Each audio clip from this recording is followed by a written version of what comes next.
नमस्कार मंडळी, आम्ही मालवणी या चॅनलवर आपले मनापासून स्वागत आहे। हे बघा, आज मी मस्त असं आपण आज मालवणी पद्धतीतले मालपुहे करून दाखवणार आहे आणि एकदम हे बघा जाळीदार कसे मालपुहे होतात ते तुम्हाला करून दाखवणार आहे। आपण माझा व्हिडिओ स्किप न करता पूर्ण पहा आणि एक नंबर असे मालपुहे झालेले आहेत। अगदी घरामध्ये खरोखर असा सुगंध पसरलेला आहे। माझी आई वगैरे करायचे तशाच पद्धतीमध्ये तुम्हाला आता करून दाखवलेली आहेत। चला तर आपण मग रेसिपी पाहायला घेऊया। चला तर मंडळी, आपल्याला आता मालपोहे करायचे। मालपोहे करण्यासाठी बघा मी काय काय घेतलेलं आहे। एक वाटी पूर्ण भरून गव्हाचं पीठ घेतलेलं आहे, चण्याचं पीठ अर्धी वाटी आणि तेवढंच मापाचं अर्धी वाटी रवा घेतलेला आहे, ओला खोबऱ्याचा कीस घेतलेला आहे, मीठ घेतलेलं आहे, चवीनुसार आपल्याला मीठ लागणार आहे, गूळ घेतलेला आहे, जेवढा मी गव्हाचं पीठ घेतलं आहे तेवढंच मी गूळ घेतलेलं आहे। आणि मी यामध्ये जिरं, हे बघा हे वेलचीचे दाणे, 3 वेलचीचे दाणे घेतलेले आहे, थोडीशी बडीशेप हे पण वापरणार आहे। कसं कसं वापरणार आहे ते आपण व्हिडिओमध्ये बघा। तेल तूप वगैरे आपल्याला पाणी वगैरे लागणारच आहे। तर आता आपण प्रथम काय करूया, गूळ आहे ना ते आधी वितळवून घेऊया, मग बाकीची नंतर पुढची तयारी करूया। हे बघा हे गूळ आहे ना मी ह्यामध्ये घालून घेते।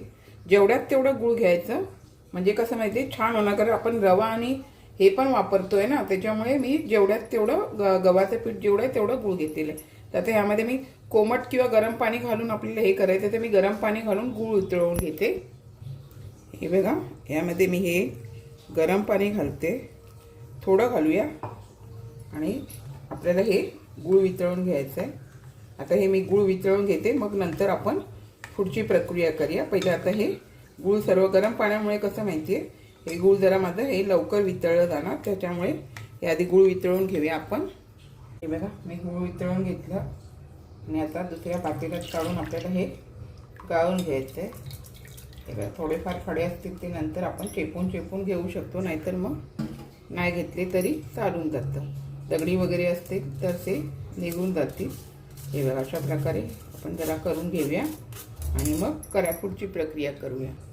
हे बघा आता आपण हे गूळ व्यवस्थित गाळून घेतला आहे।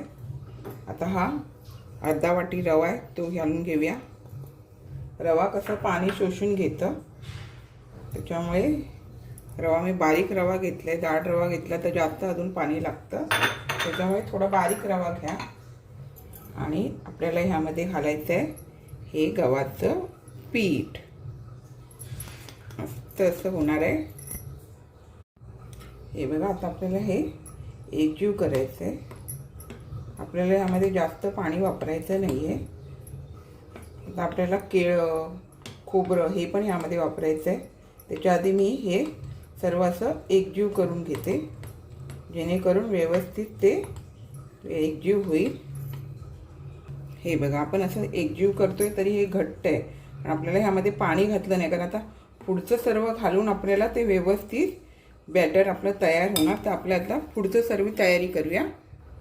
हे बघा यामध्ये मी हे अर्ध वाटी फक्त खोबरं घालून घेते, जास्त नाही घालत। आणि केळ्याचा पण अर्धा केळ्याचाच वापर करणार आहे, कारण आपण कमी बनवतो आहे ना, जास्त बनवायचं झालं तर अख्ख्या केळ्याचा वापर करायचा। आता हे यामध्ये मिक्सरमधूनच मी फिरवून घेणार, कारण व्यवस्थित फिरलं जाणार। आणि आपल्याला ही बडीशेप, जिरं आणि आपल्या हे वेलची, 3 वेलची आहेत ते मी सोलून घेतलेले आहे, हे पण आता मिक्सरमधून फिरवून घेणार। आता मिक्सरमधून फिरवून घेत असताना त्यामध्ये मी थोडीशी अशी हळद घालून घेते, तर थोडासा कलर येतो आणि चवीला पण थोडीशी छान होते। तर आता हे थोडंसं जर वाटलं नाही तर आपण पाणी घालून, थोडंसं पाणी घालून वाटायचं, जास्त पाणी नाही करायचं, कारण ते बॅटर आपलं सुक्कं आहे, जसं आपल्याला पाणी लागेल तसंच मग कमी पाणी वाटलं तर कमी पाणी घालायचं, पाणी लागत राहिलं तर थोडंसं पाणी घालायचं। हे बघा आता आपण हे मिक्सरमधून बारीक करून घेतलं आहे, ह्यामध्ये घालून घेऊया। आणि आपल्याला पाणी जसं लागेल तसं मिक्सरच्या भांड्यामध्ये ह्या पाणी घालून आपण थोडं थोडं पाणी घालून घ्यायचं, कारण मी गुळामध्ये बघा गूळ वितळवताना जास्त पाणी घातलं नाही, त्यामुळे पिठाचं प्रमाण वगैरे सगळं व्यवस्थित होतं। आपल्याला नंतर पाणी घालायचं आहे। हे बघा आता आपण ह्यामध्ये हाताबरोबर चवीनुसार मीठ घालून घेऊया। गोडाचा पदार्थ बोललं तर हे बघा किती घट्ट झालं, कारण रवा वगैरे हे सगळं पाणी शोषून घेते ना, त्यामुळे हे बघा मिक्सरच्या भांड्यामध्ये हे मी घालून पाणी घालून घेतलं। आणि आता आपल्याला थोडं थोडं पाणी घालून हे व्यवस्थित असं बॅटर आपल्याला करून घ्यायचं. एक नंबर बघा असा सुगंध छान येतो. आपण जिरं खोबरं वाटलं ना, खरवस कसं खातो खरवस, त्याप्रमाणे असा सुगंध घरभर दरवळ आहे. जिरं वगैरे वाटलं, वेलची वगैरे वाटली, बडीशेप वगैरे म्हणून. तर आता मी यामध्ये थोडं पाणी घालून बॅटर करून घेते. हे बघा, आणि मी गरम पाण्याचाच वापर करते, कारण काय माहिती आहे लवकर आपलं हे पीठ असं होऊन जातं. आणि मग आपल्याला 10 मिनटं किंवा 5 मिनटं ठेवलं तरी चालून जाईल. आता हे मी सर्व व्यवस्थित एकजीव करून घेते आणि मगच तुम्हाला आता भेटते. कारण हे घट्ट झालेलं आहे. मग थोडं पाणी घालून तुम्ही हे असं, किंवा नारळाचं दूध असतं ना त्याचा वापर केला तरी चालेल. आता हे मी पाणी घालूनच असं बॅटर हे व्यवस्थित करून घेते. हे बघा, मी असं कोमट पाणी घालून गरम पाणी घालून व्यवस्थित असं बॅटर करून घेतलं. आणि आपल्याला नंतर पण ह्याचे व्यवस्थित हे करायचे, मोडून घ्यायचं आहे. पण आता मी हे 10 मिनिटांनी करायला घेणार आहे. झाकण मारून ठेवणार आणि मग हे बघा बरोबर 10 ते 15 मिनिटांनी मी करायला घेते. मग नंतर आपल्याला जर हे रवा घातल्यामुळे सुकल्यासारखं वाटलं तर थोडं परत कोमट पाणी घालून आपल्याला एकजीव करून घ्यायचं आणि मग करायला घ्यायचं. आता हे 10 ते 15 मिनिटांनी मग भेटूया. हे बघा, आता जवळजवळ 15 मिनिटाच्या वरती होऊन गेलं आहे. मस्त असं भिजून आलं आहे. तर हे जास्त आपल्याला असं पातळ करायची गरज लागणार नाही अजून, म्हणजे पाणी वगैरे घालावं लागणार नाही. त्यामुळे आपण हे व्यवस्थित असं फेटून घेऊन मग करायला घेऊया. आता हे मी फेटून घेते आणि तोपर्यंत तेल तापत ठेवते आणि मग आपण करायला घेऊया. हे बघा, आता आपल्याला तेल चांगलं तापलं गेलं आहे. मी थोडासा गॅस असा बारीक करते आणि आपल्याला यामध्ये असं घालून घ्यायचं आहे.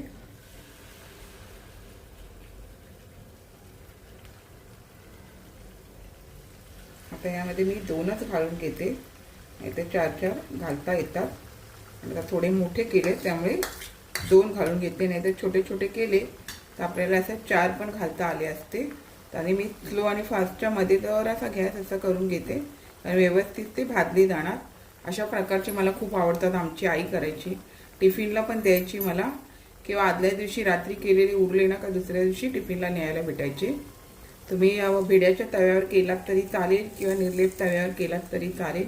पण अशा प्रकारचे मालपोहे माझी आई वेगवेगळ्या प्रकारचे करायची, खूप आवडायचे. माझ्या बाबांना पण खूप आवडायचे. तर आता आपण हे एका प्रकारे चॅलो फ्राय करून घेऊया.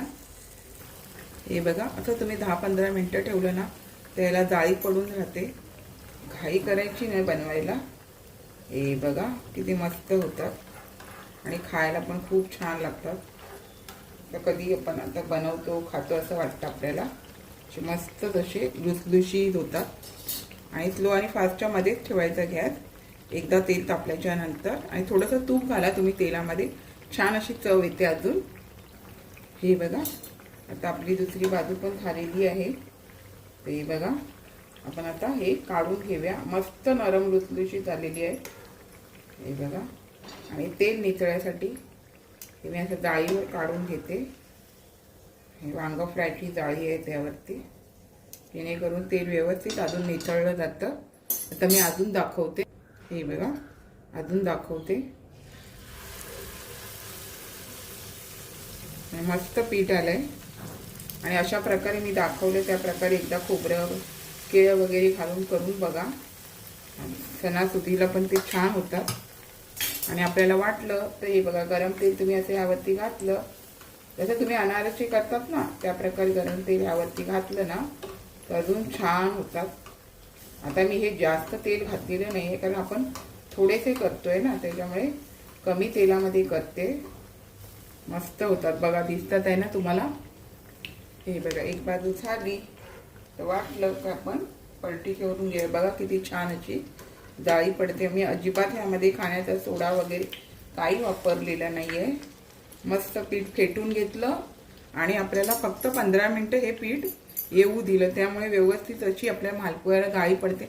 महत्त्वाचं म्हणजे मालपोहे इतके नरम होतात ना, हे बघा, खायला पण इतके छान लागतात ना. ते गरम गरम आहे, तेल निथळण्यासाठी मी जाळीवर ठेवलेलं आहे.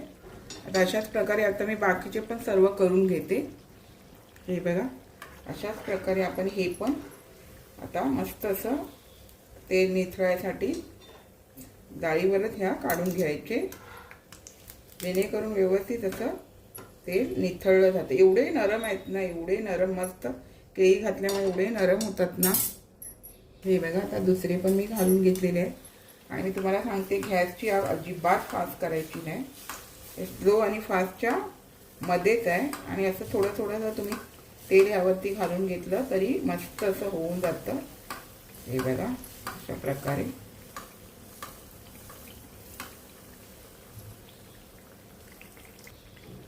हे बघा मंडळी, एक नंबर असे आपले मालपोहे झालेले आहेत.